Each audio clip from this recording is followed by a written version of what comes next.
Pittsburgh Steelers fans, what's going on? Welcome back to Blitzburg Squad. I'm Wesley Seeley, joined with Shane Smith. Buccaneers, Steelers, Week 6 matchup. Shane, how you feeling? What are you thinking?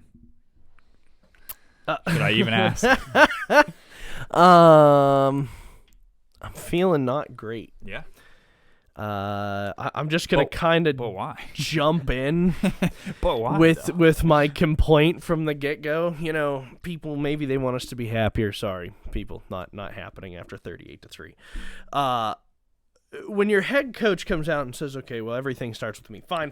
Yeah, that's what you're supposed to say. Who gives a crap? That's what we expect you to say.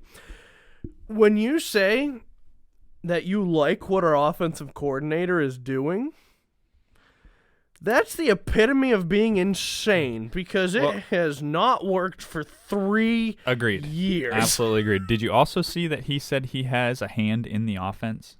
Well, he's an idiot then. So I'm just wondering, well, okay, if he does have a hand in the offense, then yeah, he probably does like what he's seeing because... Well, right, because then it's him. him. Oh, it's great. No, you're a defensive-minded coach. Go to the defensive side, you moron.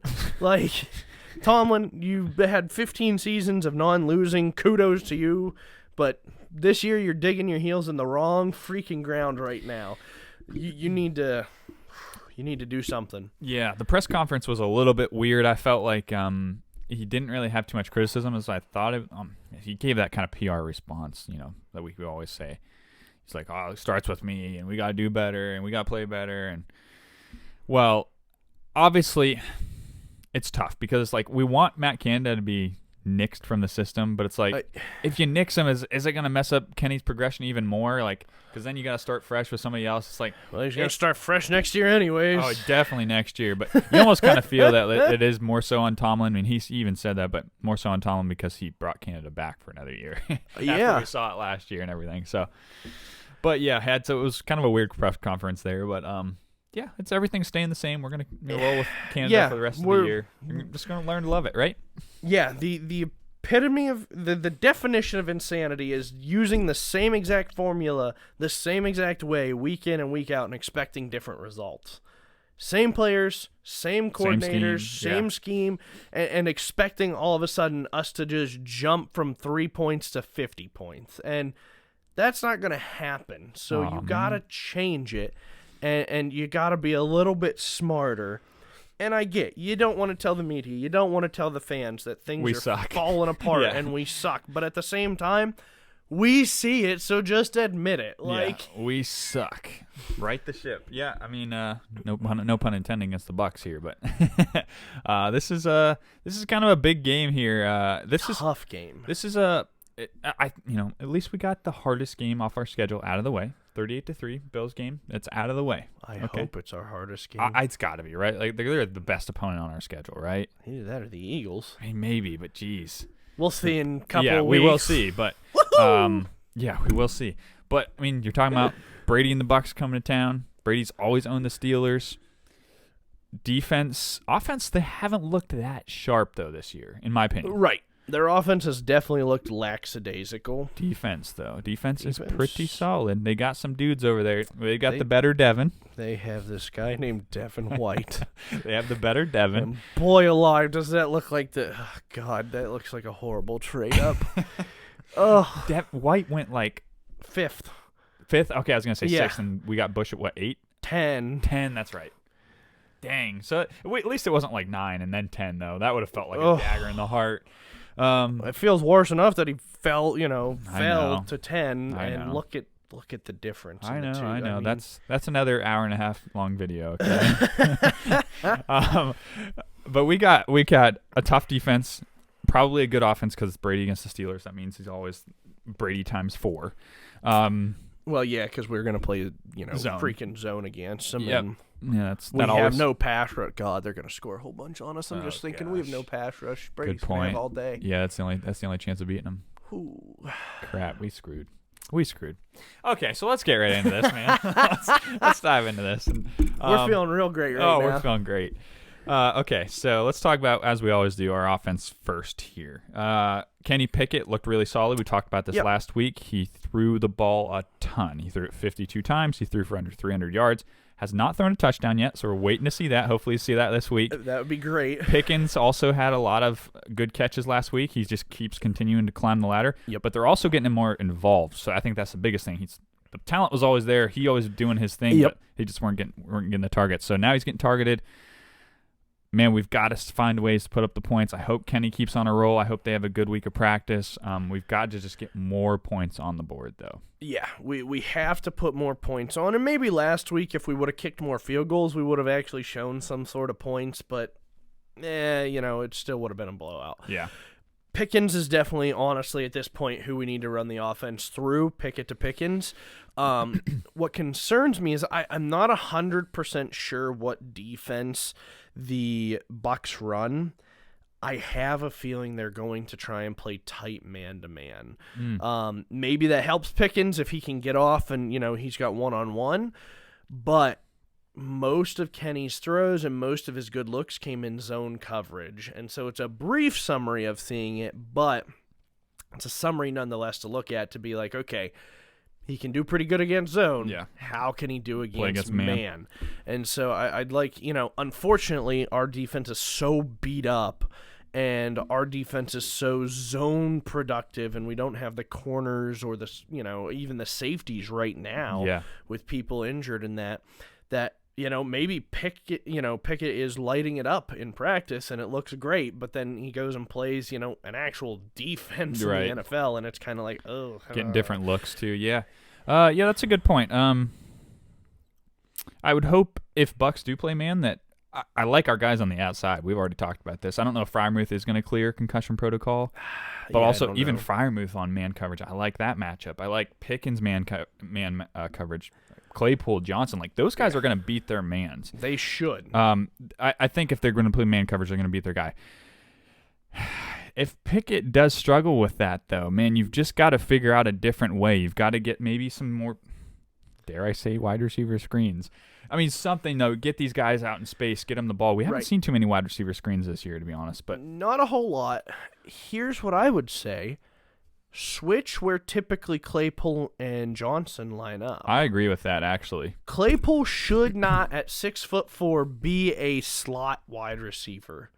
It makes no sense. Well, you would think it would be a huge mismatch because you think like tight end's going to line up right on the line, and that's usually a huge mismatch because you have a linebacker on the 6'4" tight end with 4 or 5 speed. Right. And Claypool is basically that. Like, you would think it would be a huge mismatch, but he cannot work the middle of the field very well. No. I mean, we saw it last week Tony Romo pointed it out, like clear as day. He's like, that's not a very quarterback-friendly target. It was like, he's got a point there. You just got to come across the middle rather than going up. Yeah.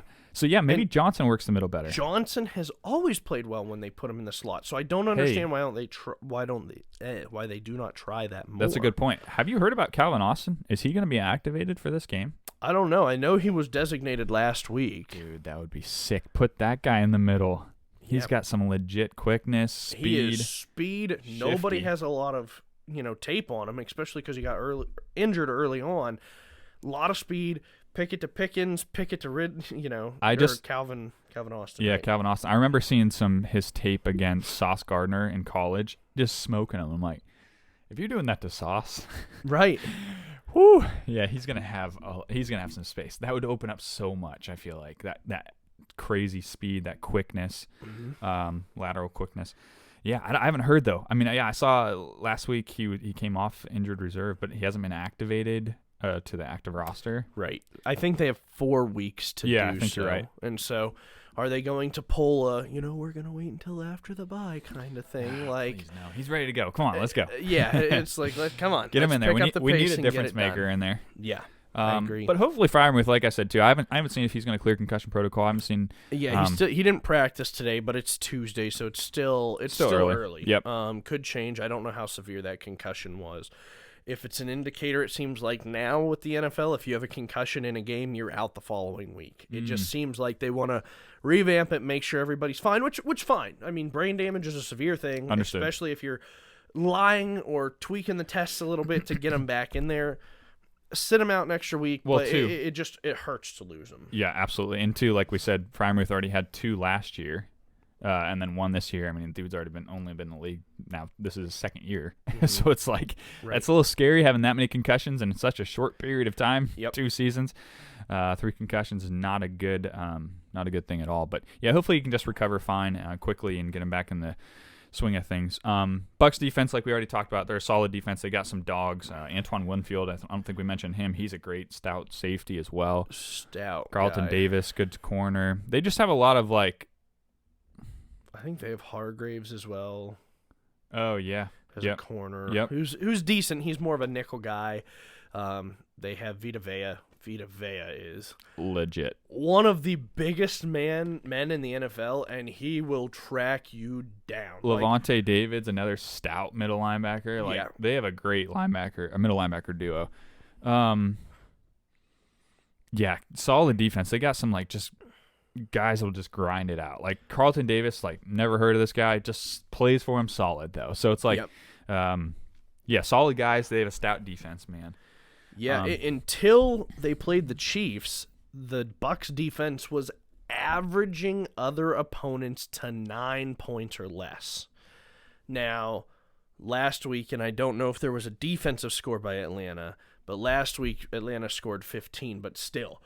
Their defense minus the Chiefs is averaging teams to 12 points. Great. That's perfect against our offense. That averages 6. It's one of those where it's their defense is nothing to joke about. Dang.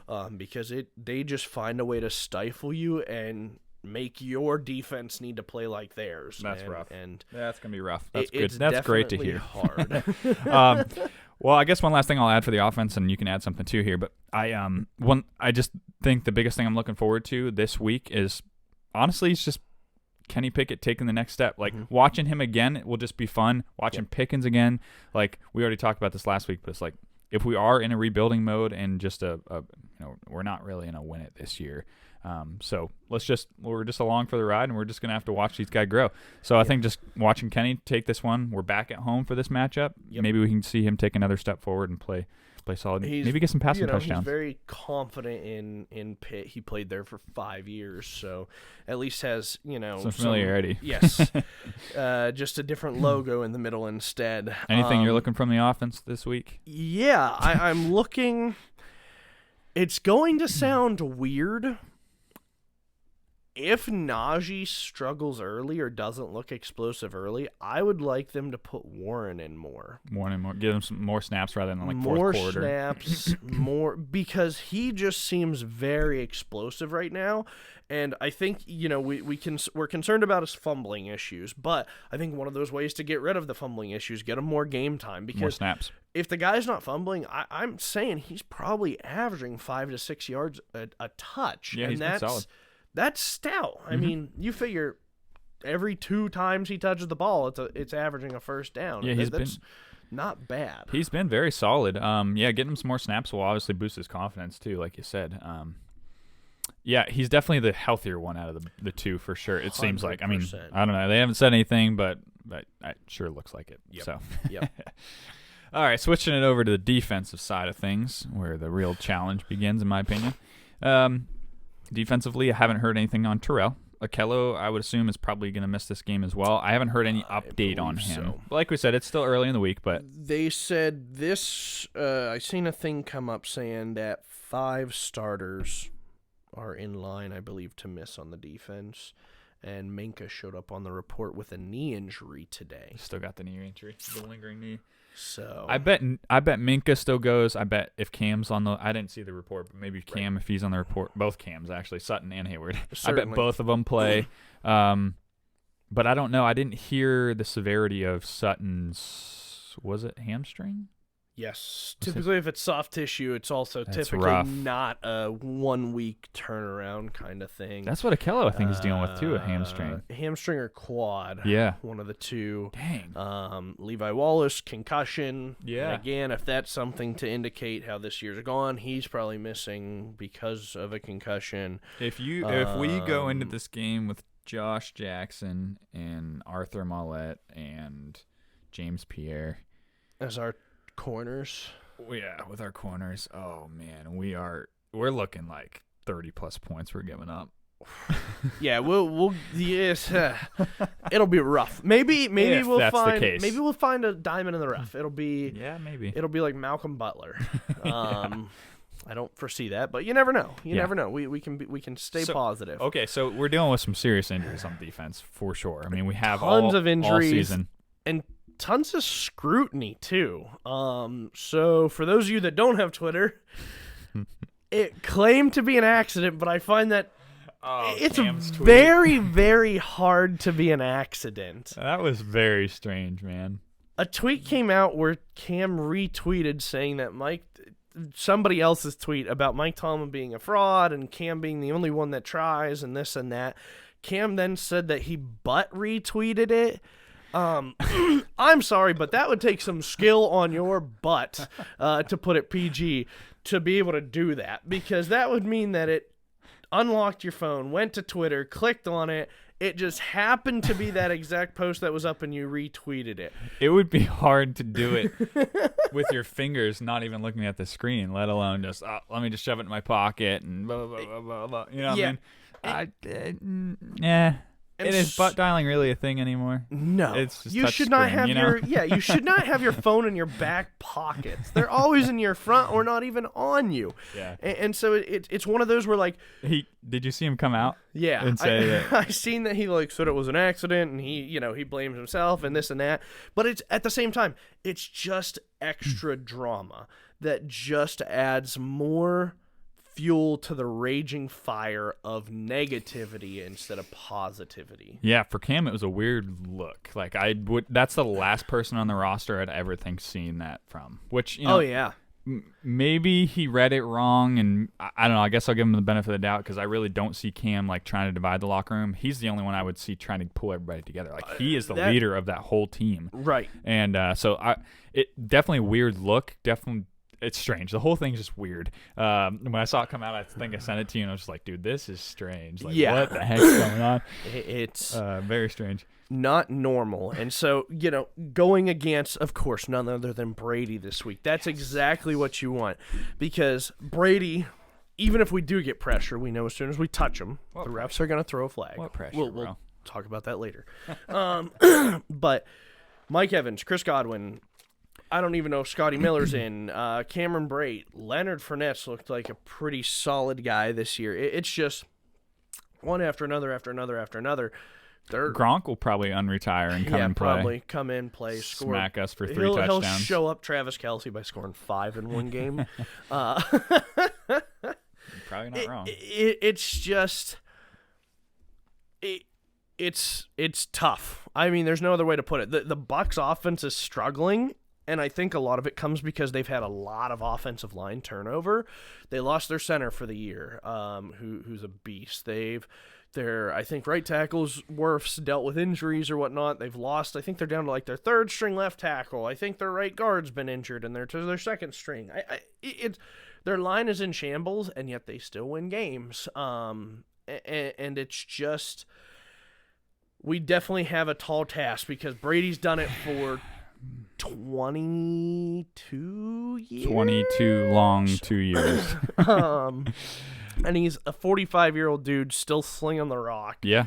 I mean, to put into perspective, Brady has more passing yards than Trubisky and Pickett combined. In their careers. In their careers. Probably that too, though. Very possible. He also has more touchdowns than both of them combined. And less picks. And probably less picks. Yeah. He's thrown 1 this year. Wow. Yeah, he's taking care of the football. We do lead the NFL in interceptions this year, though. I did see that. That's cool. I think we have 8. So maybe we'll It's got to be the first in forever. Yeah. It's just been a weird year, though. Yeah, he's taking care of the football. Brady looks like Brady. I think Brady always plays us so well. He knows how to beat our zone coverage looks. He's done worse against us recently because we've had better with man coverage, but also man blitz. And we've also had T.J. Watt, and we've also had a better pass rush, which we don't have. And that's what we've always said when we've come to talk about the matchups with the Patriots, matchup with the Bucs. Now, when you're talking about Brady, always the matchup with Brady is get pressure, get interior pressure, make him uncomfortable back there, and he'll make mistakes against man coverage. Yep. And It's going to be hard to get that because we have not seen pressure. We've hardly seen any sacks the past couple weeks. It's been a rough stretch of no pressure and no quarterback pressure. So I don't know how we keep him under wraps with Godwin, Evans, like the guys you named off, Miller. It's gonna be really hard. It's gonna be hard. Maybe not Josh Allen and the Bills hard, but still tough. Very tough, especially with the injuries we're dealing with. And I mean, it honestly starts with us getting pressure on Brady. I just don't know how possible it is, especially if we're sticking to our ways and we're not reinventing the wheel, which means we're gonna run a 4-man front. We're not gonna blitz very often. We're gonna drop 7, maybe 8. Brady's going to kill us. We need to blitz 5, 6, and leave 5 out in coverage. It's just, do you have the manpower to do that with the injuries? I know. It's tough all the way around. And I know we sound negative, but it's very hard to be positive when you have all of these things crashing around. Everything's just stacked against you. It's tough. Yep, it's very tough. Yeah, it's going to be a tough matchup, man. So special teams, Chris Boswell is back at home, so hopefully we don't have any 20, 30, 50 mile an hour winds. Yeah. Hopefully it's, the typical Heinz Field, like 5. Also, did you see our man PH3? Oh no. 31st punt average. Did you see who's worse? No, I didn't. That would be my question, because, if we ever lost PH3, I didn't even look. That's who we'd trade for. Yeah, of course. It's probably Jordan Berry. No, I don't remember who it was, but I saw that and I was like, ugh, yikes. It was a 43-yard average, maybe, I think, like that. Woof. Yeah, a lot of punters I think the top year. average were like 50-something, maybe. I was going to say a lot of punters this year are hammering the ball. And then here we are just, again, sticking with complacency. Yep, of course. That's what we do, man. Also, I think Steven Sims is probably still going to be the return man as long as his eyes. Yeah, okay. Who knows about his eye and his blurry vision?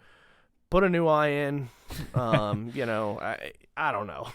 Probably still won't muff it as much as Gunner. I mean, with one eye. Yeah, is Gunner back? I don't have any idea if Gunner's back. I didn't even know he was going to miss last week. Who knows? If not, please don't put Pierre back there. Because, 1, we can't afford to have another DB go down. And 2, we have Miles Boykin, I believe, still. Throw him in. Or if Austin is back, put Austin back there. Yeah. I don't know how good he is, but he's at least got some burners. Yeah, yeah, as long as you catch it and hold on to it. Yeah, so hopefully no special teams miscues. We always just look for consistency through the special teams. And last week was a bad special teams showing. We talked about this last week. Yep. But okay, so let's get to the meat and potatoes of it, man. Let's talk about score predictions and bold predictions. My bold prediction is going to be tough. Okay. I'll go with score prediction first. It's not good. It's kind of a joke. Us getting smashed? Oh, I do. Oh, okay. And it's kind of a joke, kind of not, but I'm going to stick with it. I said it in the pick'ems. I'm going to keep it here. I think the Bucs beat us, and I'm going 45-0. Whoa. Shut out, huh? At home? You think so? If anyone's going to do it, it's going to be Brady, huh? Oh, yeah. Okay. I'm going to go a little bit more I'm going to show a little positive light on this here. I think we see I know it sounds weird because it was a good showing from Pickett, but we think we see a better showing from Pickett. I mean, passing touchdowns too.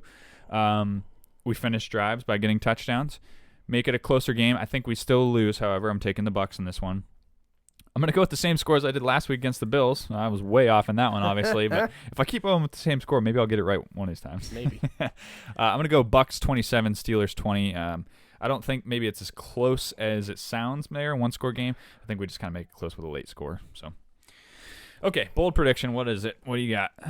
Is any more negative than that score prediction? Because that was pretty rough, man. My bold prediction, and this is excessively bold, is even though we score no points, we're going to win the turnover battle for the day.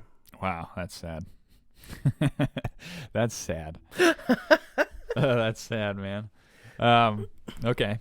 I'm going to go with a player-specific bold prediction. I'm actually going to go with Minka getting another pick And 6? I'm just gonna go. I was very close the 1 week. Yeah, you were. You were 4 very yards close. off. And it was like a tiptoe dive for the pylon sort of thing. Jag off. Yeah. I don't know. Minka's been all over the field, like literally all. I mean, he almost had one last week against that Gabe Davis one. He almost ripped it out and he had one there. Yep. So I mean, he's just been all over the place all season long. He's looked like a complete ball hawk.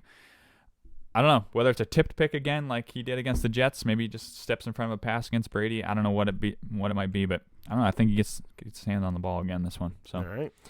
both had to do with turnovers. How about that? Yeah. Okay, so we both got the Steelers losing. Yours is a lot more ugly, a lot uglier than my score prediction. But what do you expect when we're a 1-4 team? There's not a lot more positive stuff we can say on it. I'm really just hoping for a shutout because maybe they'll change things.